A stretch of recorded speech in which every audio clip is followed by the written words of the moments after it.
मुजफ्फरनगर के तितावी इलाके में बेवफा प्रेमिका और उसकी मां के उत्पीड़न से परेशान एक प्रेमी ने अपने घर के कमरे में फांसी का फंदा लगाकर अपनी जीवन लीला समाप्त कर ली।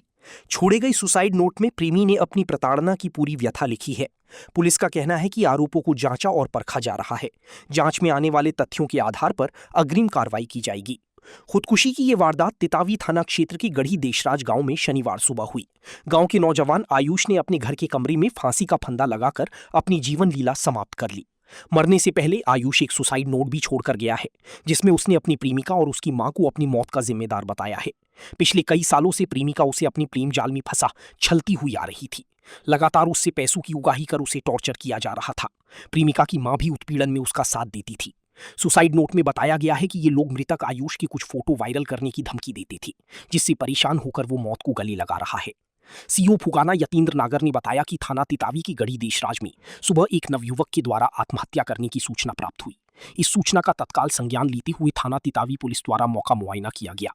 परिवार द्वारा उपलब्ध कराई गई सुसाइड नोट में लगाए गए आरोपों की जांच की जा रही है। तथ्यों के आधार पर अग्रिम कार्रवाई अमल में लाई जाएगी।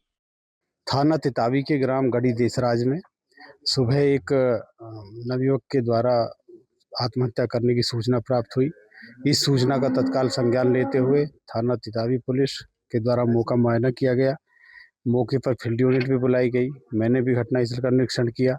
प्रथम दृष्टया जो मृतक है उसका नाम आयुष सन ऑफ नीरज, उम्र 27 साल है और जो अपना पर्सनल काम करता है। फिलहाल बॉडी को बाद पंचायतनामा पोस्टमार्टम के लिए भेज दिया गया है और परिजनों के कुछ आरोप हैं जिनके संबंध में गहनता से जांच की जाएगी और जो भी तथ्य प्रकाश में आएंगे उनके आधार पर आवश्यक कठोर विधिक कार्रवाई की जाएगी।